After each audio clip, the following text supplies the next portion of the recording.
우리 사무엘하 11장 14절부터 27절까지 말씀을 보겠습니다.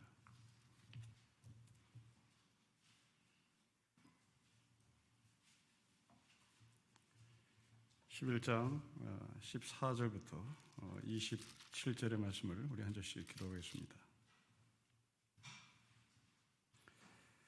아침이 되매 다윗이 편지를 써서 우리아의 손에 들려 요압에게 보내니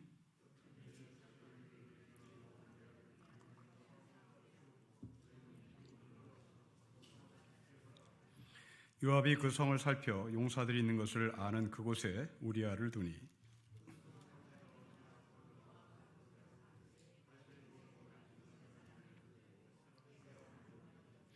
요압이 사람을 보니 그 전쟁의 모든 일을 다윗에게 보고할세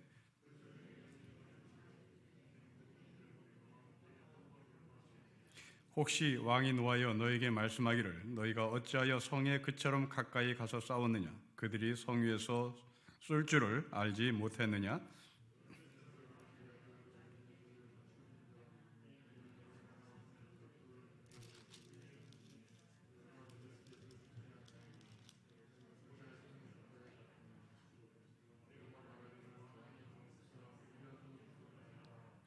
전령이 가서 다윗에게 이르러 요압이 그를 보낸 모든 일을 다윗에게 아뢰어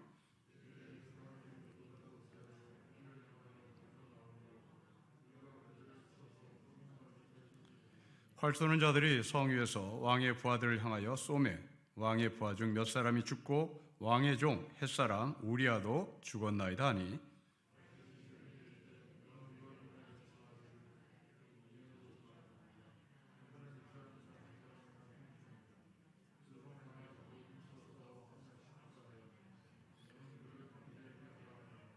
우리아의 아내는 그 남편 우리아가 죽었음을 듣고 그의 남편을 위하여 소리내어 우니라. 그 장례를 마침에 다윗이 사람을 보내 그를 왕궁으로 데려오니 그가 그의 아내가 되어 그에게 아들을 낳으니라. 다윗이 행한 그 일이 여호와 보시기에 악하였더라. 아멘. 우리아의 아내가 성폭행을 당했고 또 우리아는 죽었고 그 죽은 우리아를 뒤에서 조종했던 다윗은 우리아의 부인 밧세바를 아내로 맞이하는 이야기입니다. 우리는 성경을 통해서 이 인물에 대한 도전, 인물에 대한 어떤 영향, 대신 누구를 따라가야 할 것인가 그런 걸 배워야 할 텐데 오늘 본문에서 도대체 누구를 따라갈 것인가에 대한 질문에 명확한 답이 떨어지지 않아요. 자, 오늘 본문에 등장하는 사람들 다 한번 거론해 보십시다. 다윗이 나옵니다. 우리아의 아내 밧세바가 나옵니다. 우리아가 나옵니다. 요압 장군이 나옵니다. 요압 장군이 보낸 전령들이 나옵니다. 성경에 이 나오는 인물들을 여러분들이 관찰하며 나는 누구를 닮고 싶다. 나는 이런 사람의 뒤를 가야 되겠구나. 내가 원래 이런 사람이었는데 이제 오늘 본문을 묵상하면서 나는 이런 사람으로 가야 되겠구나. 뭐 이런 도전을 받아야 될 것인데 오늘 본문에서는 명확히 답이 떨어지지 않아요. 단 하나 분명한 것은 다윗은 아니다. 다윗은 절대 찬성할 수 없다. 나는 다윗의 길을 걸어가지 않는다. 그렇다면 누구를 걸어가야 될 것인가? 누구를 닮을 것인가? 누구의 뒤를 따라갈 것인가? 우리야? 밧세바? 요압? 아니면 요압이 보낸 전령? 뭐 답이 없습니다. 그런데 우리는 오늘 이 본문을 더 깊이 들어가 보면 정확하게 누구를 따라가는 것을 성경 저자는 우리에게 전달합니다. 오늘 본문에 나오는 인물 가운데 도대체 누구를 따라가야 할 것인지에 대한 질문과 여러분이 스스로 답을 구해 나가면서 저와 함께 본문을 같이 보도록 했으면 좋겠습니다. 자, 과연 우리아는 자기 아내 밧세바가 성폭행 당했다는 것을 알았을까 몰랐을까? 당연히 알았습니다. 2주 전에 우리가 나눴던 본문의 말씀을 보면 다윗은 우리아의 집에 전령을 보냅니다. 전령을 보냈다는 것은 입소문이 퍼진다는 것을 전제하는 겁니다. 편지를 보낸 것이 아니라 사람을 보냈습니다. 발 없는 말이 천리를 가는 겁니다.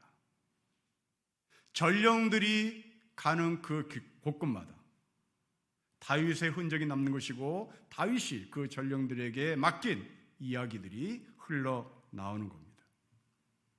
당시에는 전화도 없었습니다. 당시에는 이메일도 없었습니다. 그냥 구두로 하는 겁니다. 구두로 하는 것이기에 그 말은 반드시 흘러나올 수밖에 없는 것입니다. 그러면 그 말들, 그 소문들이 도대체 어디에 모여서 사람들의 귀에 들려지는 것일까요? 여러분 11장 9절로 올라가 보시겠습니까? 11장 9절의 말씀에 보면 왕궁문에서 우리아는 부하들과 함께 잠을 잡니다. 왕궁문입니다. 광화문입니다. 사대문입니다. 장안입니다. 종로입니다. 모든 소문이 모이는 곳입니다. 변두리가 아닙니다. 지금 우리아가 잠을 잔 곳은 광화문 사거리에서 잠을 잡니다. 종로 사거리에서 잠을 잡니다. 여기는 온갖 소문이 모이는 곳입니다. 5년 전, 6년 전 이 나라가 혼란스러울 때 청와대 주변에서는 이 아이가 흘러나왔습니다.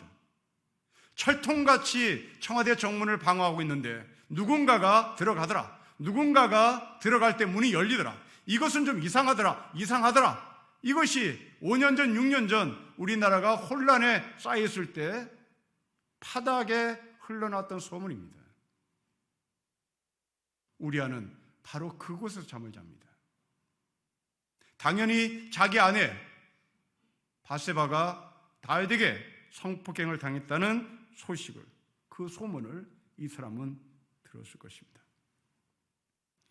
이런 우리아가 자신의 아내가 성폭행 당했다는 것을 알고 있음에도 불구하고 우리아는 다윗에게 어떤 말도 하지 않습니다. 그리고 다윗이 잔치에 초대하자 그 잔치의 자리에 가서 다윗과 함께 밥을 먹습니다. 여러분 11장 13절을 보십시오. 다윗이 그를 불러서 그로 그 앞에서 먹고 마시고 취하게 하니 저녁 때 그가 나가서 그의 주의 부하들과 더불어 침상에 눕고 그의 집으로 내려가지 않았습니다. 여러분 이 그림을 보십시오. 우리아는 햇사람입니다. 이방 사람입니다.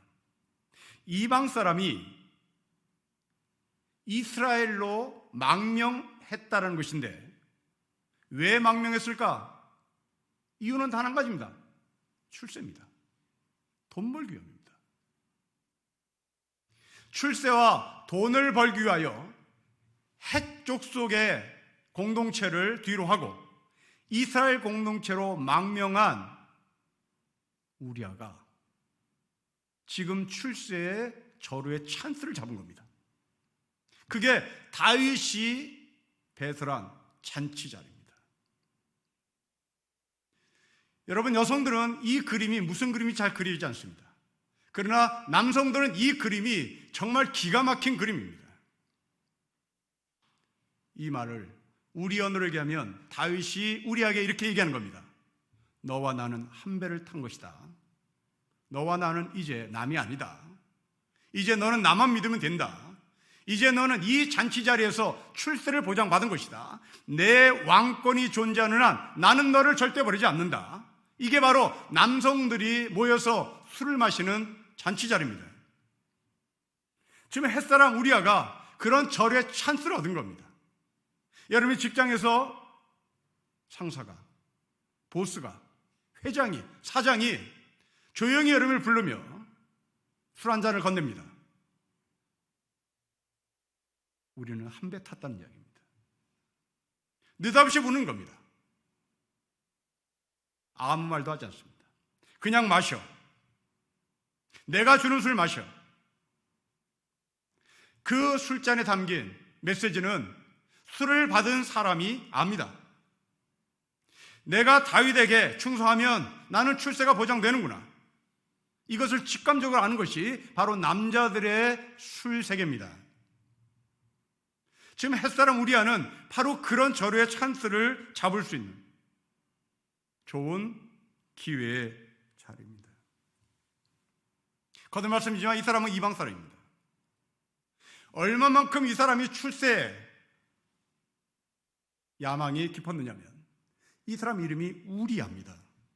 여러분, 이 우리아라는 말은 히브리 사람들의 이름입니다.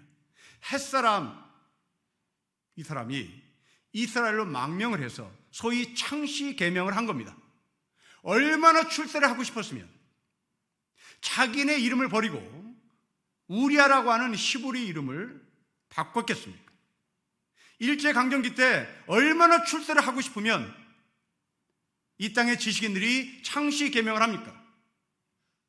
우리나라 대통령을 지냈던 사람이 그렇게 출세를 하고 싶어 일본말로, 일본의 이름으로 창씨 계명을 한 우리나라의 전직 대통령이 있습니다. 이게 바로 이름을 바꾸는 겁니다. 지금 이 우리아는 온통 자신이 출세를 해야 되겠다, 그 마음 하나로 이스라엘에 왔고 이스라엘에서 자신의 이름을 히브리의 언어로 바꿔버렸습니다. 그런데 이 사람이 이것으로 끝나는 것이 아닙니다. 여러분, 얼마만큼 신앙이 좋은지 이 사람의 신앙을 한번 확인해 봤으면 좋겠습니다. 여러분, 신명기 23장을 좀 가보실까요? 신명기 23장 9절부터 11절의 말씀을 보십시다.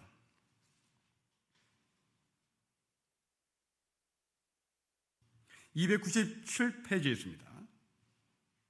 신명기 23장 9절부터 11절의 말씀을 제가 읽겠습니다.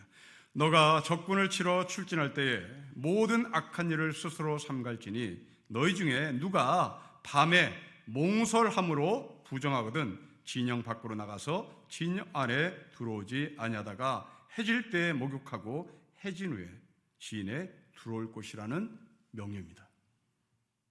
전쟁터에 나가는 군인들은 성관계를 하면 안 된다는 겁니다. 성관계를 하면 부정을 타니까 만일 성관계를 했다 그러면 진 밖에 있다가 해가 졌을 때 목욕을 하고 다시 전쟁터에 들어와야 된다는 것이 바로 신명기 법입니다. 지금 햇사람 우리아가 이걸 그대로 지킵니다. 이 사람은 성관계를 하라고 다윗이 휴가를 줬음에도 불구하고 자신이 전쟁터에 나갈 사람이기 때문에 그것을 동의하지 않습니다. 그리고 밖에서 잠을 자고 그 다음날 깨끗한 몸을 가지고 전쟁터에 나갈 준비를 합니다. 여러분, 문자 그대로 실천합니다. 이 시대에 이런 사람을 가리켜 우리는 근본주의 신앙인 문자주의 신앙이라고 말하는 거죠. 반면에 여러분, 다윗은 히브리 사람입니다. 다윗은 이스라엘 사람입니다. 그것도 왕입니다. 당연히 신명기에 이 말씀을 다윗은 모를 리가 없습니다. 그런데 이 다윗은 신명기의 말씀을 자기 스스로 무너뜨립니다. 자기 스스로 무너뜨리며 우리아에게 너 집에 가서 아내와 잠자리를 하고 내일 출발하라 합니다. 신명기의 말씀에 대해서 누구보다도 더 잘 아는 다윗이 그 말씀을 무너뜨립니다. 그러나 이방 사람, 햇사람 우리아는 그 말씀을 문자 그대로 지킵니다. 자, 성경은 우리에게 전달하는 겁니다. 도대체 누가 신앙인인가라는 겁니다. 당연히 우리는 문자를 그대로 지킨 우리아가 신앙이 좋을 것이라고 생각합니다.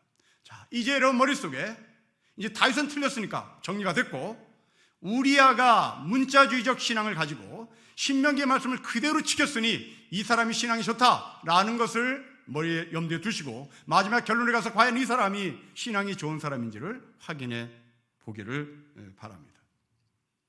자, 이제 아침이 되었습니다. 여러분 14절 보십시오. 우리 다시 본문으로 가겠습니다.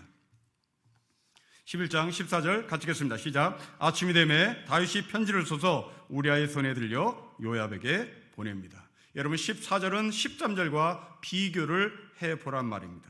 13절은 밤에 다윗과 우리아가 술을 마시며 진탕 취했습니다. 그리고 13절에서 우리아는 잠을 잡니다. 아주 단순합니다. 여러분 문자주의자들은 정말 단순합니다. 문자주의 신앙은 있는 그대로 받아들이고 끝나는 겁니다. 그러기에 이 우리아는 잠을 잡니다. 자기 아내가 성폭행을 당했다는 것을 성문 안에서 잠을 자며 들었음에도 불구하고 이 사람은 잠을 잡니다. 이제 우리는 서서히 이 우리아가 신앙이 좋은 사람인지 좋지 않은 사람인지를 서서히 그 베일이 드러나고 있습니다. 그 사이에 다윗은 잠을 못 잡니다. 이 우리아를 어떻게 죽일까 밤새 고민합니다. 한 사람은 단순하게 잠을 자고 한 사람은 복잡하게 잠을 못 잡니다. 마침내 아침이 되자 이 다윗은 편지를 썼습니다. 그 편지 내용에는 요압에게 하는 명령입니다. 우리아를 죽이라. 이게 편지 내용이었습니다. 이 편지를 누가 들고 갑니까? 우리아가 들고 갑니다. 여러분 14절 말씀을 다시 보십시오. 우리아의 손에 이 편지가 들려져 있습니다. 그 편지의 내용은 요압이 우리아에게 맨 전선에 나가서 싸우도록 하고 일시에 나머지 부하들은 뒤로 빠지라는 내용이었습니다. 적이 함정을 판 것이 아니라 바로 아군이 아군을 죽이기 위하여 함정을 판 것입니다. 우리아는 이 편지가 다윗의 명령하는 대로 자기 손에 들려 있습니다. 여러분 그래서 아주 이례적입니다. 지금까지 우리는 11장을 나누면서 계속 사람만 보냈습니다. 전령을 보냈습니다. 그런데 유독 이 일만큼은 다윗이 편지를 보냅니다. 이례적인 거죠. 이 편지가 우리아의 손에 들렸으니 우리 같으면 이 편지를 뜯어 볼 수도 있습니다. 그리고 이 편지를 읽고 나서 우리아는 다시 자기네 나라로 돌아갈 수 있습니다. 아니면 밧세바를 데리고 같이 도망갈 수도 있습니다. 그런데 어쩐지 우리아는 그 편지를 뜯지 않습니다. 그리고 요압에게 그대로 가져다 줍니다. 아주 단순합니다. 대단히 순종적입니다. 신명기의 말씀을 그대로 따르는 우리아, 그리고 다윗의 말을 그대로 따르는 우리아. 여러분 아마도 이런 신앙인이 우리 주변에 있다면 어떻게 평가할 것인지 여러분 스스로 평가를 해보시란 말입니다. 이제 이 편지가 요압의 손에 들렸습니다. 여러분 16절, 17절 보십시오. 16절과 17절의 말씀을 우리 같이 읽겠습니다. 시작. 요압이 그 성을 살펴 용사들이 있는 것을 아는 그곳에 우리아를 두니 그 성 사람들이 나와서 요압과 더불어 싸울 때에 다윗의 부하 중 몇 사람이 엎드러지고 햇사람 우리아도 죽습니다. 이런 편지를 받은 요압이 전술을 짭니다. 전략을 짭니다. 그리고 우리아가 죽습니다. 그런데 여러분 17절 말씀을 다시 보십시오. 우리아만 죽지 않습니다. 우리아와 함께 다윗의 부하 중 몇 사람이 같이 죽습니다. 다윗의 편지는 우리아를 죽이라고 얘기했습니다. 그런데 우리아만 죽은 것이 아니라 다윗의 부하 몇 사람이 죽었습니다. 이건 왜 그럴까? 여러 가지 추측을 할 수 있습니다. 요압이 우리와 함께 자기와 경쟁 관계에 있는 군인들을 함께 죽일 가능성도 있습니다. 아니면 우리아와 생명을 같이 하는 전우였을지도 모릅니다. 아무튼 우리의 상상은 마음대로입니다. 문제는 우리아가 죽었다는 겁니다. 요압이 우리아만 죽인 것이 아니라 이참에 자기와 경쟁 관계에 있는 다른 군인들까지 함께 몰아서 죽였든, 아니면 우리아와 생명을 같이 하는, 생사고라를 같이 하는 전우가 같이 죽었든, 여러분의 생각에 마음대로긴 하지만 결론은 우리아가 죽었습니다. 이제 보고에 들어갑니다. 여러분 18절부터 21절 보십시오. 이제 요압이 사람을 보내서 그 전쟁의 모든 일을 다윗에게 보고합니다. 그 보고의 내용을 보십시오. 19절, 20절, 21절 다 건너뛰겠습니다. 21절 맨 끝을 보십시오.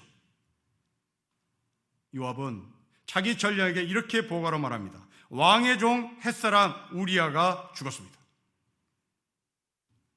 다윗의 부하가 함께 죽었다는 얘기를 생략합니다. 우리아가 죽었다고만 얘기해라. 다윗의 부하가 함께 죽었다는 얘기가 없습니다. 이렇게 본다면 왜 우리아와 함께 다윗의 부하들이 죽었는지 우리는 대충 감을 잡을 수 있을 것 같습니다. 하지만 성경은 그 이유를 말하지 않습니다. 이제 요압의 전령이 요압의 명령을 듣고 다윗에게 와서 또 보고를 합니다. 이제 요압이 보낸 전령의 보고를 볼까요? 여러분 다시 말씀 보십시오. 24절 말씀 보겠습니다. 우리 같이 한번 24절을 읽겠습니다. 시작. 활 쏘는 자들이 성에 와서 왕의 부하들을 향하여 쏘매 왕의 부하 중 몇 사람이 죽고 왕의 종 햇사람 우리아가 죽었습니다. 요압의 전령은 요압의 말을 그대로 따르지 않습니다. 요압의 전령은 우리아만 죽은 것이 아니라 우리와 함께 당신의 부하 다윗의 부하도 함께 죽었다고 얘기합니다. 자, 여러분 흐름을 보십시오. 지금 다윗이 거짓말합니다. 그러자 요압도 거짓말합니다. 그러자 요압이 보낸 전령도 거짓말합니다. 서서히 우리는 오늘 본문에 나오는 인물이 도대체 누구이며 우리는 이 중에서 누구를 닮아가야 할지를 이제 좁혀가고 있습니다. 다윗이 거짓말했으니 우리는 다윗을 따라갈 수 없습니다. 요압이 거짓말하니 요압도 아닙니다. 요압의 전령도 거짓말하니 또한 아닙니다. 이제 남은 사람은 우리아입니다. 그리고 남은 사람은 바세바입니다.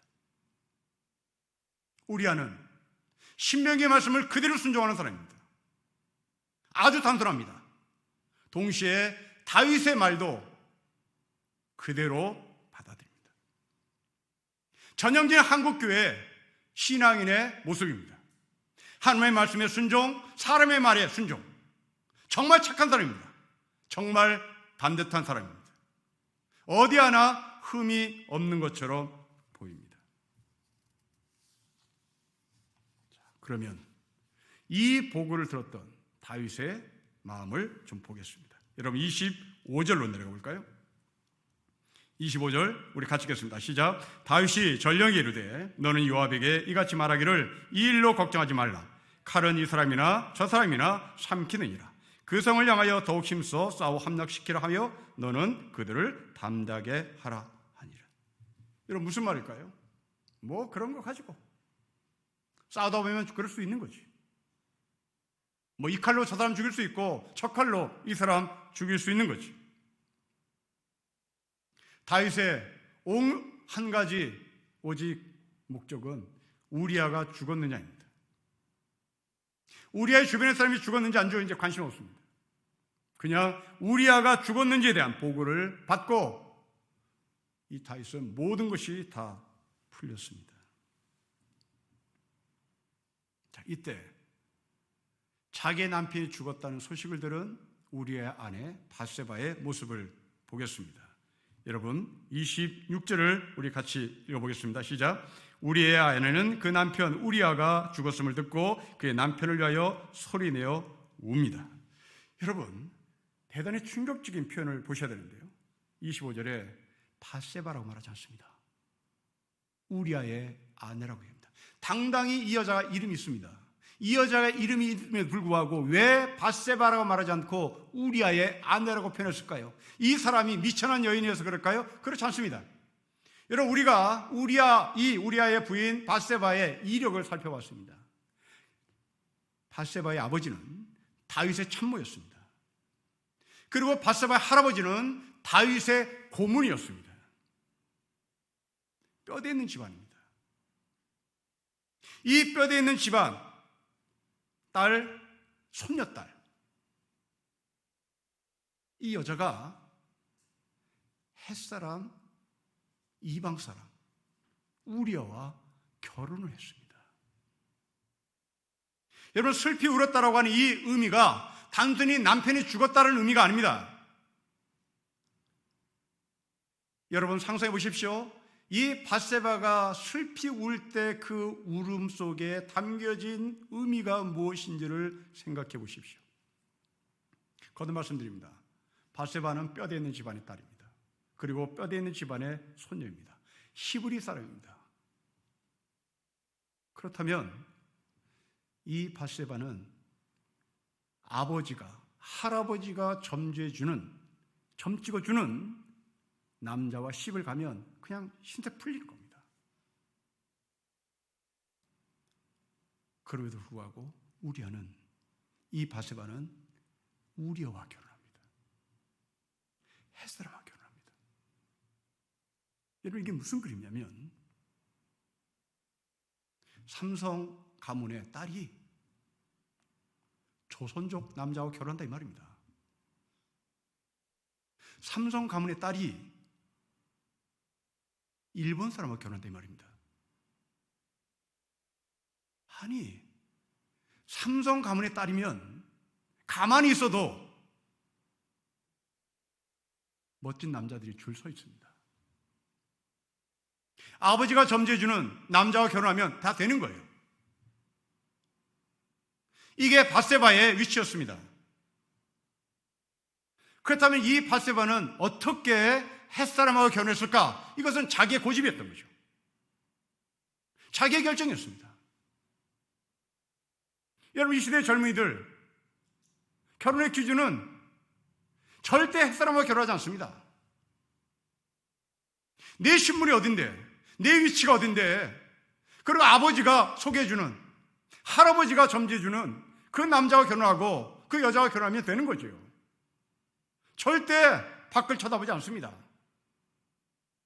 이게 바로 바세바의 집안의 현실이었습니다. 하지만 바세바는 아버지의 그리고 할아버지의 권유를 받아들이지 않아요. 자기가 자기의 독립적인 삶을 살겠다고 결심하고 햇사람, 이방 사람과 결혼을 합니다. 이게 바세바의 울음입니다. 이 울음은 복잡합니다. 내가 아버지와 할아버지의 이야기를 들을 걸. 내가 히브리 사람과 결혼할 걸. 내가 왜 이 이방 남자와 결혼해서 나의 삶이 이렇게 꼬이고, 내가 왜 다윗에게 성폭행까지 당한가 말인가? 이것이 이 여인의 울음이었습니다.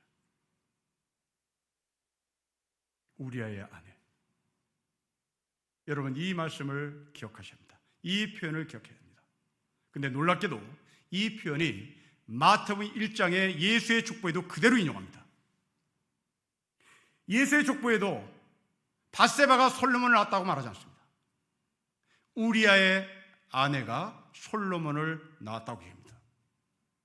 여러분, 우리가 알다시피 마태복음 1장에는 여자들 5명이 등장합니다. 이 5명의 여자들 중에서 유일하게 이 우리아의 아내라는 바세바 이름이 생략된 여자가 바로 바세바입니다. 다말을 보십시오. 자기 이름을 등록합니다. 라하 자기 이름 등록합니다. 룻 자기 이름 등록합니다. 마리아 자기 이름 등록합니다. 그렇다면 바세바도 자기 이름이 등록돼야 되는 겁니다. 그런데 마태복음 1장에도 바세바 이름이 등록되지 않고 우리아의 아내라고 등록됩니다. 여러분, 거듭 말씀드리지만 바세바는 천민 아닙니다. 첨리라 보면 라합입니다. 룻입니다. 그리고 창녀로 변장한 다말입니다. 하지만 그렇게 창녀고 당시에 가장 밑바닥에 사는 사람의 이름은 등록시켜놓고 이 집안 좋은 밧세바는 왜 밧세바라는 이름을 기록하지 않고 우리아의 아내라고 기록을 할까? 성경은 말합니다. 밧세바는 죽었다 깨나도 다윗의 부인이 아니라 우리아의 부인이라고 말하는 겁니다. 여러분, 성경이 우리에게 주는 충격입니다.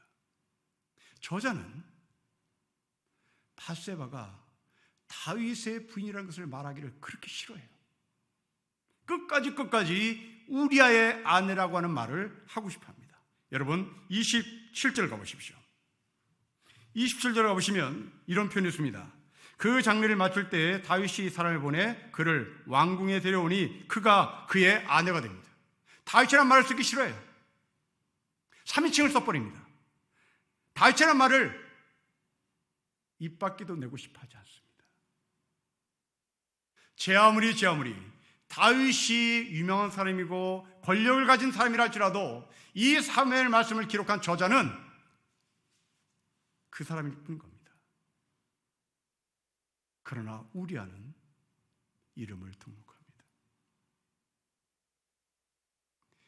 자, 이제 모든 사람의 캐릭터가 다 드러났습니다. 자, 다윗은 이미 게임 끝났습니다. 우리아 잘 모르겠습니다. 근본주의자고 문자 그대로 따라가는 사람이고 다윗에 순종하는 사람이라 우리는 멋지게 보이지만 과연 이 사람이 정말 그런가? 일단 의심부터 해놓고 요압을 보십시오. 또 거짓말. 요압의 전령 거짓말. 이제는 두 사람 남았습니다. 우리아와 밧세바 남았습니다. 여러분, 지금 11장 전체를 통해서 우리아가 누군지를 정리해 보십시오. 우리아는 한 번도 입 밖으로 자기가 말을 한 적이 없습니다. 말을 한 적이 없습니다. 여러분 11장 1절부터 27절까지 쭉 훑어보십시오. 우리아가 한 말이 있는지 없습니다. 우리아는 입 밖으로 한마디도 내뱉은 적이 없습니다. 그런데 밧세바를 보십시오. 여러분 11장 5절입니다.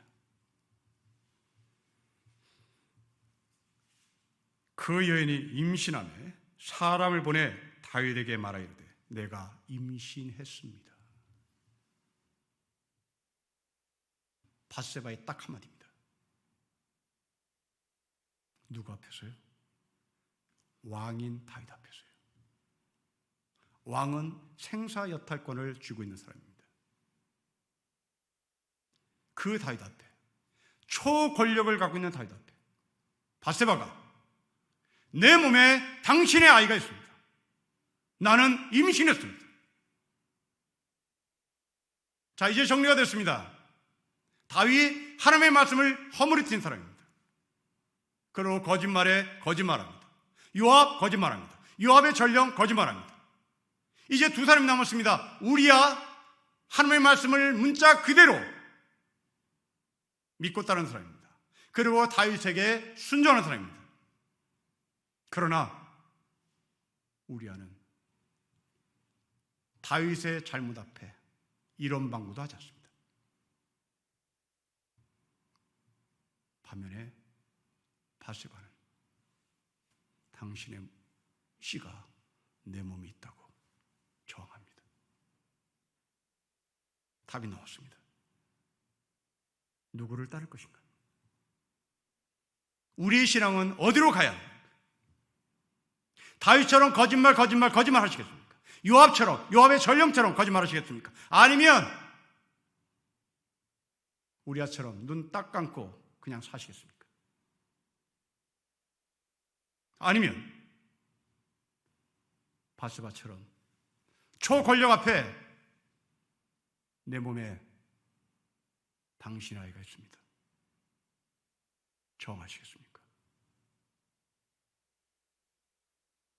이 바세바는 고분고분한 여자가 아닙니다.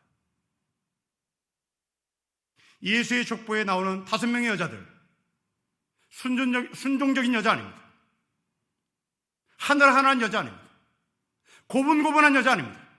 다말, 라합, 룻, 마리아, 바세바, 대단히 센 언니들입니다. 여러분, 성경은 우리에게 요구하는 삶입니다.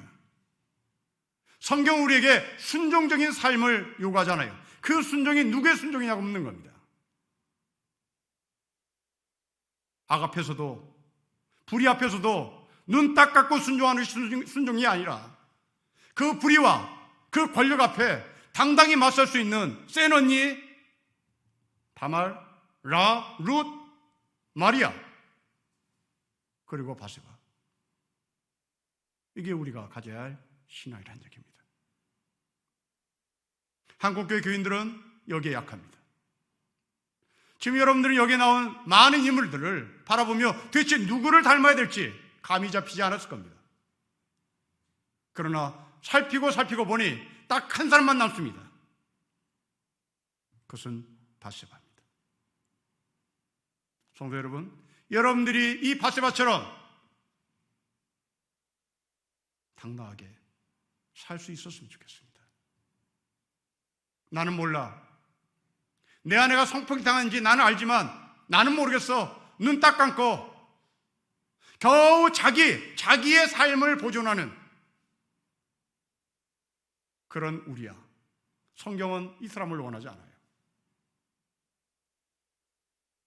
바세바는 아주 대단한 자였습니다. 열왕기상으로 가보면 다윗이 늙었을 때 다윗도 모르게 다윗의 후계자를 이스라엘 사람들이 세웠습니다. 이것을 한 바세바가 늙어 누워있는 다윗의 방으로 들어갑니다. 그리고 따집니다. 당신 나에게 말했지. 솔로몬이 왕이 될 거라고 당신이 약속했지. 그런데 왜 당신은 지금 늙어 빠져가지고 아들 솔로몬에게 왕위를 계승해 주지 않고 왜 다른 사람에게 왕위를 계승해 줬냐고 하고 닥달합니다. 여러분, 이게 바로 성도의 삶입니다. 우리의 것들을 챙기고 우리의 권한을 얻어야 되는 것이고 우리의 권리를 찾아야 되는 겁니다. 우리아는 바보였습니다. 바보 신앙이었습니다. 그런데 놀랍게도 한국교회는 이 우리아와 같은 사람이 태반이 많다는 거죠. 바세바처럼 그렇게 거칠고 바세바처럼 자기의 권리와 자기의 유익을 얻어내려고 하지 못합니다. 그냥 다 빼앗깁니다. 저는 우리 신령교회 모든 성도들이 바세바처럼 당당했으면 좋겠습니다. 다윗이 하라는 대로 끌려다니는 사람이 아니라 또 다윗처럼 거짓말하고 요압처럼 거짓말하는 것이 아니라 주 예수 안에서 당당함, 그리고 나의 권리 되찾고 그 권리를 당당히 쓸 수 있는 신령교회 모든 성도가 되시기를 주의 이름으로 축복합니다. 기도하겠습니다. 하나님 아버지, 우리아가 나옵니다. 우리아를 죽인 다윗이 나옵니다. 그 다윗의 수하 요압이 나옵니다. 요압의 전령이 나옵니다. 그리고 마지막 바세바가 나옵니다. 하나님 아버지, 이 가운데 누구를 닮아가야 되고 우리가 누구의 뒤를 따라가야 될지 우리는 명확히 알게 되었습니다. 바보처럼 순종하는 자가 아니라 순종할 것에 순종하고 정할 것에 저항하는 깨어있는 바세바의 신앙이 우리 가운데 있게 하여 주십시오. 주 예수 그리스도의 이름으로 기도합니다. 아멘.